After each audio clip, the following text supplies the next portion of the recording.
Más o menos, Johnny.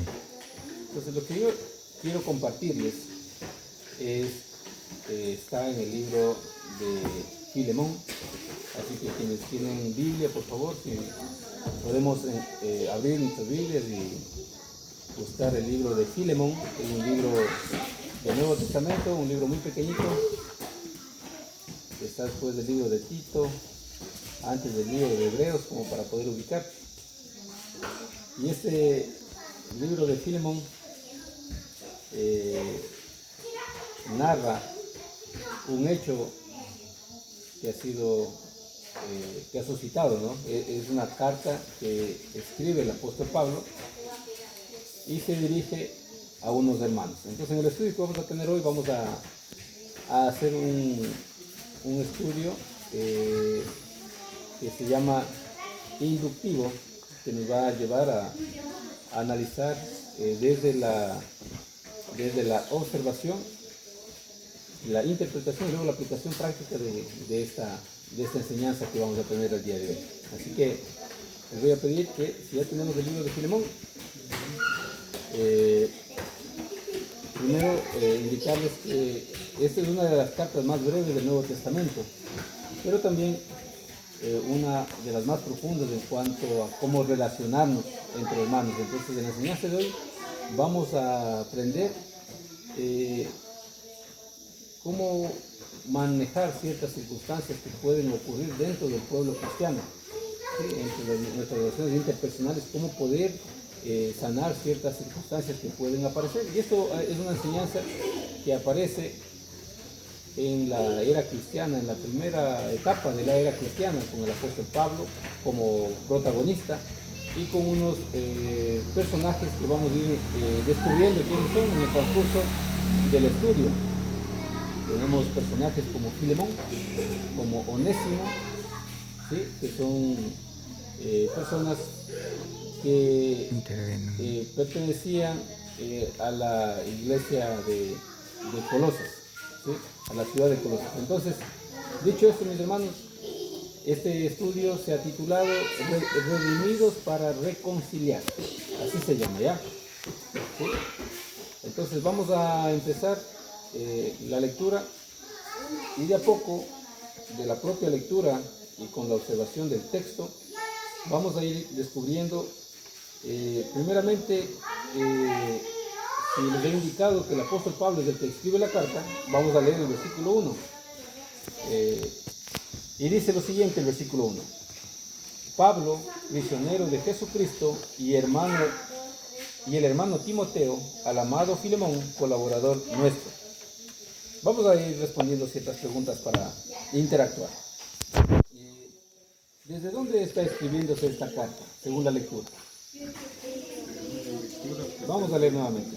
Pablo, prisionero de Jesucristo, y el hermano Timoteo, al amado Filemón, colaborador nuestro. ¿Sí? La carta se escribe desde la cárcel. ¿Sí? Nos presenta esta carta se presenta Pablo en esta carta como, no como apóstol, sino como prisionero de Cristo. ¿Sí? No apelando a su autoridad, sino apelando al amor. Ahora vamos también a descubrir, según la lectura, quién era Filemón, que es a quien se dirige la carta. Así que de esto vamos a encontrarlo a través de la lectura a partir del versículo 4 al versículo 7. Van a ver ciertas características que quiero que ustedes puedan sacar y ir manifestando lo que ustedes pueden entender de la lectura. Desde el versículo 4 dice: doy gracias a mi Dios, haciendo siempre memoria de ti en mis oraciones. Se dirige a Filemón. Porque oigo del amor y de la fe que tienes hacia el Señor Jesús, para con todos los santos, para que la participación de tu fe sea eficaz en el conocimiento de todo bien que está en vosotros por Cristo Jesús. Pues tenemos gran gozo y consolación de tu amor, porque por ti, oh hermano, han sido confortados los corazones de los santos. ¿Sí? Entonces, vamos a ver ciertas características del hermano Filemón, a quien se dirige la carta. Y dice que, aparentemente de la lectura, siempre está en las oraciones del apóstol Pablo. Entonces se entiende que era una persona muy, muy considerada, tal vez miembro de algún ministerio importante en el lugar en donde ejercía el hermano Filemón. De pronto predicaba la palabra, o era un hermano muy colaborador, ¿sí? Por eso es que el apóstol Pablo lo conocía, ¿sí? Y dice el versículo 5, porque oigo del amor y de la fe que tienes hacia el Señor. Entonces podemos también sacar de ahí otra característica de Filemón, que es una persona Colaborador. de amor. ¿Y de qué más? Y de fe, ¿no es cierto? ¿Sí? Entonces es una persona que resalta por esas características que él tiene y que es conocido por toda la comunidad cristiana de ese tiempo. Por ejemplo, en nuestro medio, ¿no? Donde estamos, donde nos desarrollamos nosotros también, ¿cómo nos conocen a nosotros como cristianos? De pronto nos conocerán o destacaremos por el amor que tenemos por los demás. ¿Sí? Es una pregunta que debemos responder nosotros mismos, para nosotros mismos, ¿sí? Pero es algo que nos lleva a pensar. O sea, como que nos llamamos cristianos, hemos nacido de nuevo, somos nuevas criaturas. Pero ¿cómo nos ve nuestros vecinos? ¿De pronto reflejamos el amor de Cristo? Reflejamos como una persona creyente que dice, o sea, en el sentido del cambio que hemos dado nosotros. ¿Sí?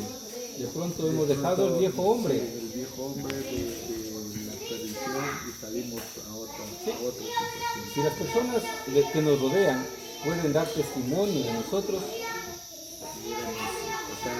sobre el cambio para bien, yo pienso que estamos en el camino correcto. Estamos cumpliendo con los mandatos de Dios. Estamos aprendiendo más de la palabra y poniendo en práctica. Entonces eso es importante.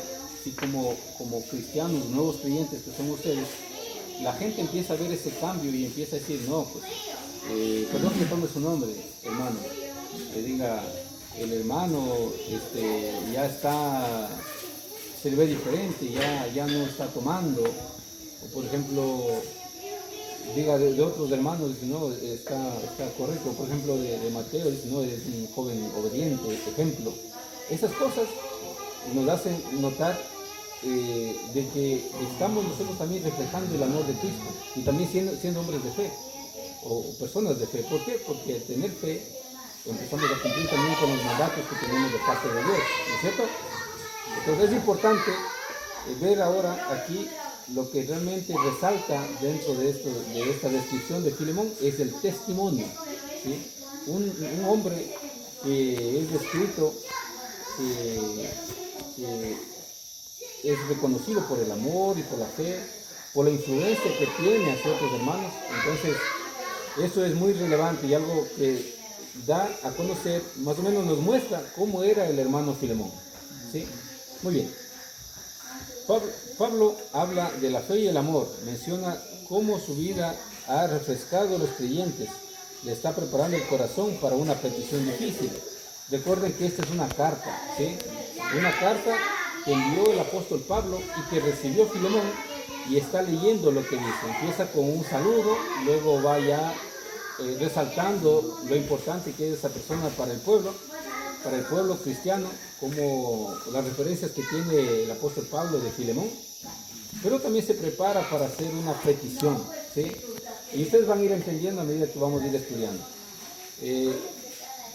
Dentro del libro de la carta de Pablo a Filemón, también Pablo intercede por un personaje que ya vamos a escuchar. Vamos a leer del versículo 8 al 16. Por favor, me acompañan en la lectura, ¿ya? Del versículo 8 al 16. Dice, por lo cual, aunque tengo mucha libertad en Cristo para mandarte lo que conviene, porque recuerden, el apóstol Pablo tenía en cierta forma autoridad sobre todas las iglesias que él había formado, entre ellas la iglesia de Colosas, que estaba en Colosas. Por eso Pablo dice que tiene mucha libertad para mandarte lo que conviene, refiriéndose a Filemón. Pero dice, más bien te ruego, por amor, siendo como yo, Pablo, ya anciano, y ahora además prisionero de Jesucristo, te ruego por mi hijo Onésimo, ¿sí? Tengan presente ese nombre, Onésimo, a quien engendré en mis prisiones. Es decir, aquí esta palabra es bueno explicar, se refiere al momento que dice engendré en mis prisiones, se refiere a que Onésimo era un hijo espiritual, que estando Pablo prisionero, pudo predicar. Y esa persona que se convierte a Cristo viene siendo un hijo espiritual de quien le predicó la palabra. ¿Sí? Un ejemplo, Jorge. Jorge fue una persona que fue convertida por la predicación del hermano Luis. Entonces, ¿entiende? Se puede decir, aplicando lo que dice aquí, que Jorge es un hijo espiritual del hermano Luis. Es un hijo del hermano Luis. A eso se refiere, ¿no? Entonces dice, Pablo se refiere a Onésimo, dice, mi hijo Onésimo, a quien engendré en mis prisiones, el cual en otro tiempo te fue inútil, pero ahora a ti y a mí nos es útil. Ya les voy a explicar por qué dice eso. El cual vuelvo a enviarte, tú pues recíbele como a mí mismo. Entonces, en esta parte de la lectura, Pablo hace una intercesión, ¿sí? Interviene pidiendo un favor de alguna manera a Filemón para que de alguna forma le reciba a Onésimo, ¿sí? Entonces, algo habrá pasado aquí y vamos a ir descubriendo qué es lo que pasó, por qué interviene de esa forma el apóstol Pablo, como tal vez en alguna ocasión y en la práctica ya de cada congregación, a veces hay algún problema, interviene un líder de la iglesia por la persona que cometió un error, pidiéndole al agraviado, a la persona que resultó afectada, pues que de pronto ya deje pasar ese mal rato y trate de arreglar las cosas. Eso era lo que trataba también de hacer el apóstol Pablo a través de esta carta, ¿sí? Dirigida a Filemón, porque seguramente pasó algo que sufrió un agravio a Filemón. De pronto algo le hicieron a Filemón por parte de Onésimo y el apóstol Pablo quería interceder para que esta relación se fortalezca y se reestructure nuevamente, porque algo pasó. Vamos a seguir revisando, ¿ya? Onésimo, por algún motivo, y se piensa, algunos teólogos han llegado a concluir, que estuvo también en la cárcel cuando el apóstol Pablo dice, en esta parte, en el versículo 10 del único capítulo de Filemón, dice, a mi hijo Onésimo, quien engendré en mis prisiones, significa que Onésimo estuvo también preso, ¿sí? Estuvo preso, Pablo le conoció en la prisión, entonces no debe ser por la buena conducta de Onésimo, sino tal vez por algo malo que hizo. Los doctrinarios, teólogos sugieren que tal vez por la misma causa que le causó o que le hizo a Filemón, fue que fue a parar en la cárcel Onésimo, en donde conoció a Pablo, Pablo le predicó y él aceptó a Jesús como Salvador y se convirtió estando en la cárcel, ¿sí? Entonces, Onésimo era un esclavo fugitivo, ahora Pablo le llama que es su hijo en la fe, ¿sí? Porque él ha cambiado. Antes él era inútil, dice Pablo, pero ahora es útil.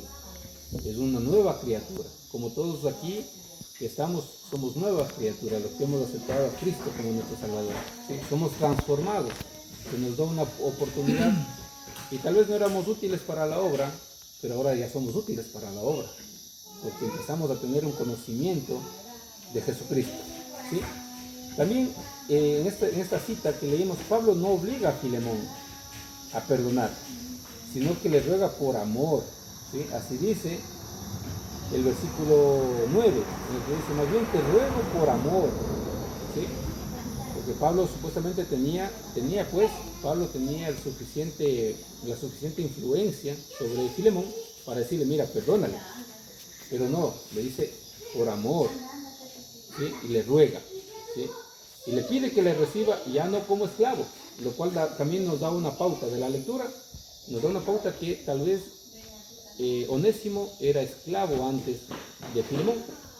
y ahora ya no es ya y por esa razón, de pronto porque cometió un error, fue a parar en la cárcel.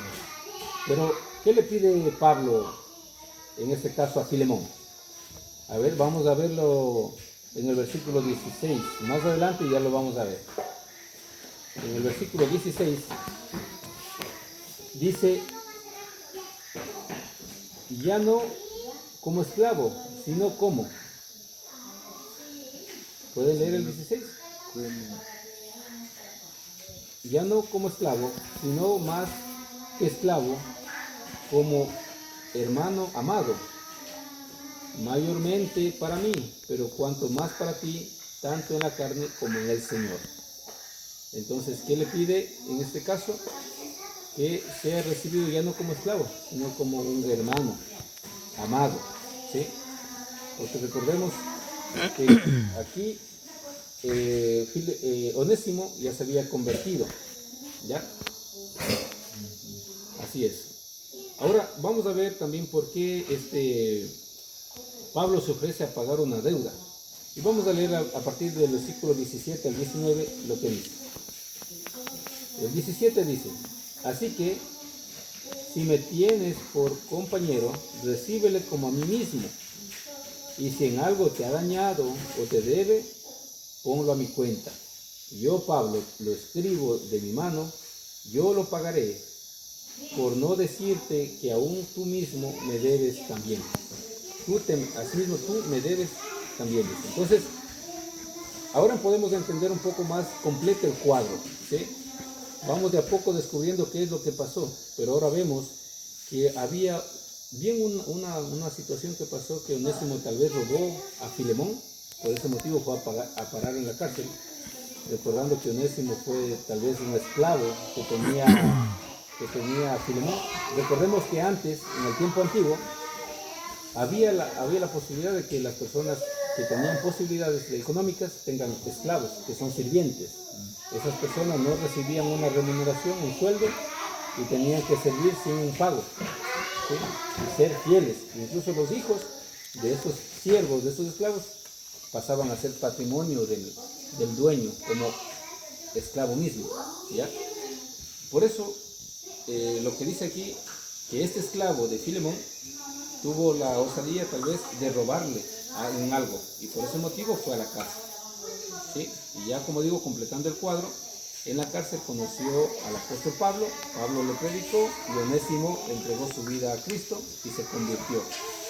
Entonces Pablo reconoce que ya cuando entramos nosotros a la vida cristiana, ya no podemos decir, o ya no podemos hacer una diferencia. Lógicamente que va a haber el respeto, pero todos cuando recibimos a Cristo venimos a ser hermanos en Cristo, ¿sí?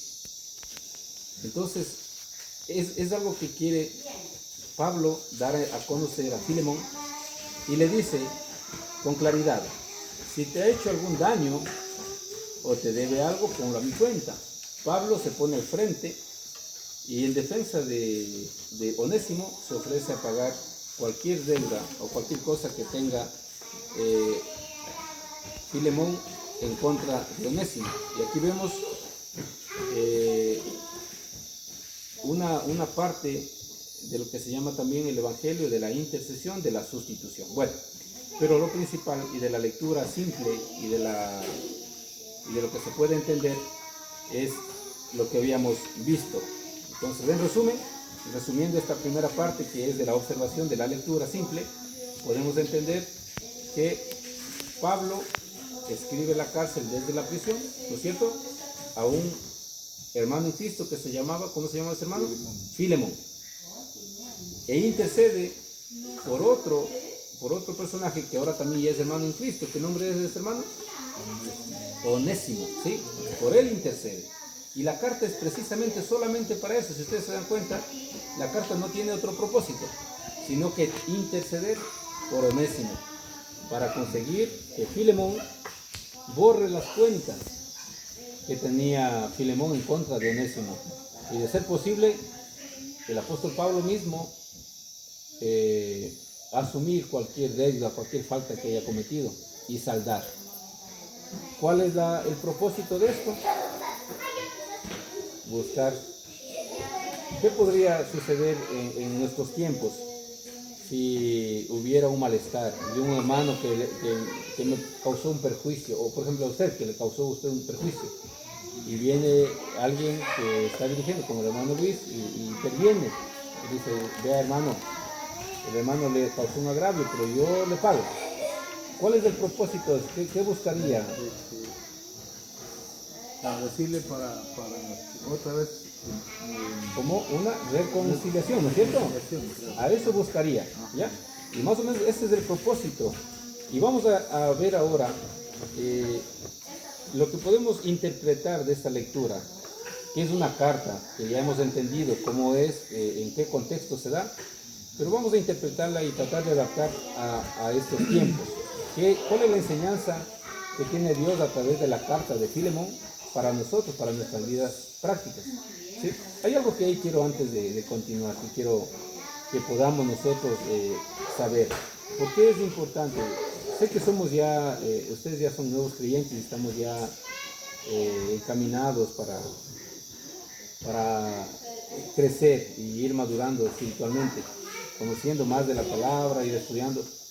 Así que yo les pido y que tengamos nosotros la certeza que lo que está en este libro, que llamamos siempre la palabra de Dios, tiene la suficiente fuerza y debe servir para todos, para llevarnos al convencimiento de que este libro es la palabra de Dios. Si por tantos años ha permanecido protegido y Dios ha logrado que llegue a nuestras vidas, debe ser por algo. Así que vamos a ver primeramente en 2 de Timoteo 3, 16, 17. Les voy a dar lectura solamente para tener en cuenta por qué es tan importante y relevante lo que podemos leer en la palabra de Dios. Mateo se está buscando, es en 2 de Timoteo 3, versículos 16 y 17, que dice: toda escritura es inspirada por Dios y útil para enseñar, para redarguir, para corregir, para instruir en justicia, a fin de que el hombre de Dios sea perfecto, enteramente preparado para toda buena obra. ¿Sí? Esa es la palabra de Dios, la fuerza que tiene la palabra de Dios. Asimismo, en Hebreos 4:12 también vamos a leer por qué tiene esa fortaleza o esa relevancia la palabra de Dios. Y dice en el capítulo 4, versículo 12 de Hebreos, y dice: porque la palabra de Dios es viva y eficaz, y más cortante que toda espada de 2 filos, y penetra hasta partir el alma y el espíritu, las coyunturas y los tuétanos, y discierne los pensamientos y las intenciones del corazón. Hermanos, la palabra de Dios que se predica en cualquier lugar, especialmente aquí donde estamos ahora, tiene esa finalidad, tiene un objetivo de enseñarnos, de poder mostrarnos cuál es la voluntad de Dios hacia nosotros, qué es lo que Dios quiere de nosotros y qué nos quiere enseñar para que nuestra vida sea más plena, más llevadera, y cómo se debe vivir también entre hermanos en Cristo, ¿sí? Que es lo que estamos ahora mismo aprendiendo a través de este libro de Filemón. Vamos ahora con este preámbulo a interpretar lo que para nuestras vidas puede significar esta lectura que hemos hecho de Filemón, ¿sí? Vamos a entender primeramente algo particular, que el Evangelio transforma la identidad de las personas, ¿no es cierto? He sido transformado yo, tal vez en mi vida de adolescente y de joven, cometía muchos errores, desobedecía a mis padres, me desvié del camino de la verdad, anduve con mis amigos, perdido en el mundo, pero Dios es bueno y sabe cómo encaminarnos nuevamente, ¿sí? Entonces, Dios, cuando llega a nuestras vidas y de verdad le aceptamos, Él transforma, ¿sí? La transformación es lo que se predica en las iglesias, el nuevo hombre. ¿Qué fue, Carlos? ¿Cómo estás, Carlos? Bienvenido. Entonces, es lo que nos lleva a ser nuevas criaturas, a cambiar nuestra forma de vivir y de pensar, ¿sí? Y es lo que le pasó a Onésimo, ¿sí? Onésimo, un esclavo que cometió un error, que de pronto por su falta de conocimiento de la palabra o porque era una persona de mundo que no tenía el temor de Dios, le robó a su amo y fue a parar en la cárcel. En la cárcel, Dios nos da siempre una segunda oportunidad. Creo que a todos, creo que los que estamos aquí, Dios nos ha hablado y nos da una oportunidad para cambiar, ¿sí? Para seguirlo. Eso pasó con todos nosotros. Y es lo que pasó también con Onésimo en su momento. El apóstol Pablo fue quien le abordó en la cárcel, le predicó y Onésimo entrega su vida a Cristo y es transformado y es una nueva criatura. Y al ser el pueblo de Cristo, pues es un hermano también, tanto del apóstol Pablo como de Filemón. Entonces es una persona diferente, le da a la vida de Onésimo un propósito. Y de haber sido un siervo inútil, como era considerado por el error que cometió, es transformado en una persona útil. Lo mismo que nosotros. Tal vez antes los errores o donde nos tenía el mundo, donde estábamos, antes de que Dios nos rescate del lugar donde estamos, tal vez éramos inútiles para Dios. Pero ahora somos convertidos en instrumentos útiles, ¿sí? Así que, hermanos, ustedes también son personas útiles para la obra de Dios y pueden ser utilizados por Dios para cambiar vidas, para transformar a otras personas, ¿sí? Dejemos que Dios nos utilice y que pueda trabajar con nosotros en que se engrandezca el reino de Dios, ¿ya?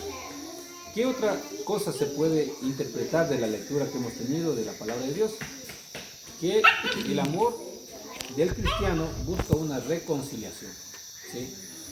Tenemos que entender que Pablo está moldeando el ministerio de la reconciliación, ¿sí?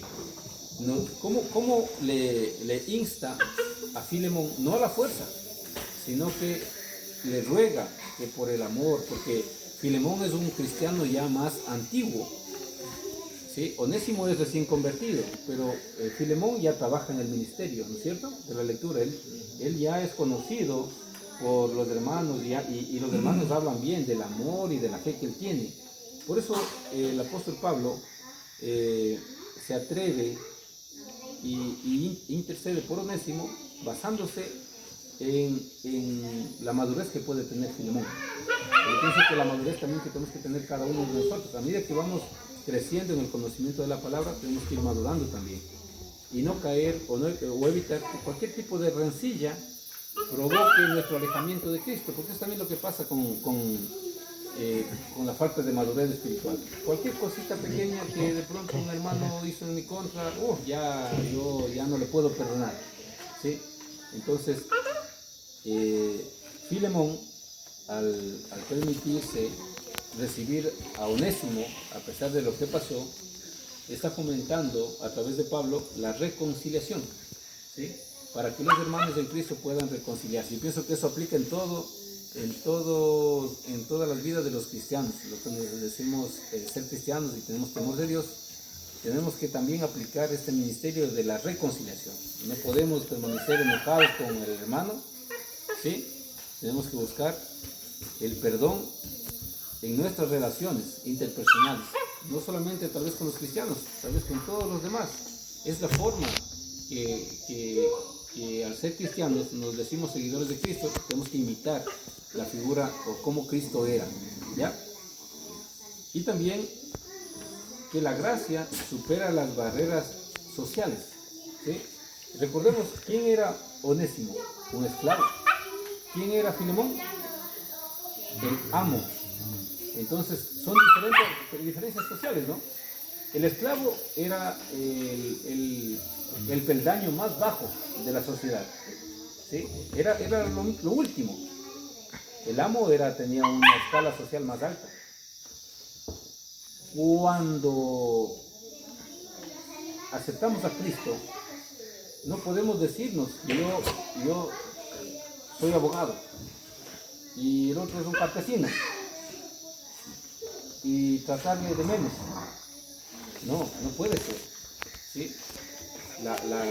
Somos salvos nosotros por gracia y conocemos de la palabra de Dios. Pienso que las barreras de las diferencias sociales tienen que desaparecer. ¿Sí? Tenemos que ser uno solo. Tenemos que saber amar a nuestros hermanos en Cristo. No poner ningún tipo de barrera o diferencia, o hacer de menos al uno, o considerar que el otro es más que nosotros. ¿Sí? Pienso que eso es difícil. Yo pienso que con la ayuda de Dios todo es posible. Y es necesario trabajar en eso, especialmente quienes somos llamados a actuar con humildad. Somos las personas que podemos pensar que tenemos una posición más alta. ¿Sí? Acordémonos que por la gracia de Dios somos salvados. ¿Sí? Y tanto el rico como el pobre fue alcanzado por la gracia de Dios. Y somos llamados hermanos en Cristo. Y por eso somos iguales ante Dios. No debe haber uno superior y uno inferior. ¿Sí? Muy bien, eso es la interpretación que puede haber, pero ahora vamos a llevar esta enseñanza a la práctica, a la aplicación en nuestras vidas. ¿Sí? Y vamos a pensar en algo que tal vez es difícil, pero que es necesario porque es la enseñanza que Dios nos tiene para nosotros, para nuestras vidas. Les pregunto, ¿están dispuestos a perdonar a quien les ha fallado a ustedes? ¿Sí? Es difícil. No quiero decir que es fácil, es una enseñanza, pero es una dura enseñanza y que es necesaria. ¿Sí? Utilizando la palabra, el personaje, ¿no? El personaje de Onésimo. Onésimo puede recibirse, puede interpretarse como una persona. Onésimo viene siendo un personaje como alguien que nos ha fallado a nosotros, que nos ha agraviado. ¿Sí? Pensemos en Onésimo, no un Onésimo, sino un hombre que nosotros sabemos que es una persona que nos ha causado daño, un perjuicio o una ofensa. ¿Sí? Entonces, si alguien nos hirió, o nos robó, o nos defraudó, o nos estafó, ¿sí? Tenemos que pensar en la gracia que Dios tuvo con nosotros, cómo Dios nos perdonó. ¿Sí? Hay una enseñanza de Jesús que habla sobre, es una comparación de cómo Dios nos perdona a nosotros. ¿Sí? Ahí hubo esta enseñanza de lo que Jesús habla, es de que hubo una persona que le debía mucho a su amo, al acreedor, le debía mucho dinero. ¿Sí? Y este acreedor le perdona la deuda, toda la deuda. Pero este pequeño deudor, este deudor que debía mucho, también tenía otro deudor, del que él era acreedor. Y cuando este deudor que le debía mucho menos, le dijo, perdóname, este acreedor no le perdonó. A pesar de que él fue favorecido de una deuda grande que tenía, él dijo, no, me pagas, y le puso en la cárcel por la deuda. Cuando este acreedor que le perdonó se enteró, también le cogió. Le dijo, ¿por qué has hecho esto? Si yo te perdoné a ti, tú tenías que haber hecho lo mismo y perdonar. Y le cogió y le echó también a la cárcel. Es más o menos lo que Dios hace. Dios nos perdona, es un Dios misericordioso, grande. ¿Sí? Nos perdona nuestras múltiples ofensas que tenemos, nuestras múltiples fallas que nosotros cometemos. Y nosotros somos llamados a hacer lo mismo con los demás. Como les dije, es una enseñanza dura, pero es lo que Dios quiere y es el mensaje que trae en esta noche para ustedes la palabra de Dios. Nosotros tenemos que saber que por gracia fuimos salvados y que Dios es un Dios de amor y que nos ha perdonado, y de la misma forma tenemos que nosotros hacer a la persona que nos causa agravio. Ahora bien, en Mateo 18:21, lo vamos a revisar rapidito. en Mateo 18, 21 hay una instrucción, una pregunta que Jesús responde a un discípulo. Vamos a buscar. Mateo 18, 21. Les voy a leer.